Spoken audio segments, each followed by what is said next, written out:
کسان اور پروفیسر۔ ایک مرتبہ ایک پروفیسر اور کسان ایک ساتھ ریلوے سے سفر کر رہی تھی۔ سفر کی بوریت دور کرنے کے لیے اور کچھ رقم اینٹنے کے لیے پروفیسر نے کسان سے کہا کہ چلو ہم ایک کھیل کھیلتے ہیں، ہم دونوں ایک دوسرے سے سوال پوچھیں گے، جس کو سوال کا جواب معلوم نہ ہوگا وہ 100 روپیہ دے گا۔ پروفیسر کو یقین تھا کہ یہ بیچارہ کسان میرے مقابلے میں کیا جانتا ہوگا۔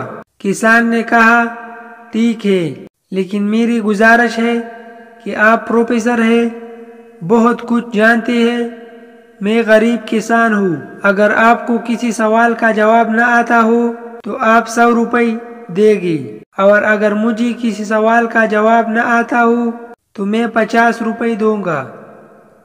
پروفیسر نے منظور کر لیا۔ پہلا سوال کسان نے کیا کہ وہ کون سی چیز ہے جو زمین پر چلتے ہیں تو 2 ٹانگ پر اور ہوا میں اڑتے ہیں تو اس کے 3 پیر ہو جاتے ہیں۔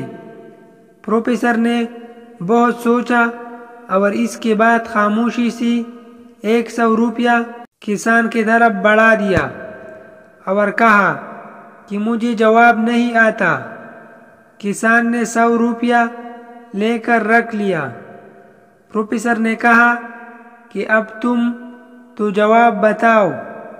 کسان نے 50 روپے پروفیسر کی طرف بڑھا دی اور کہا کہ اس سوال کا جواب مجھے بھی نہیں آتا۔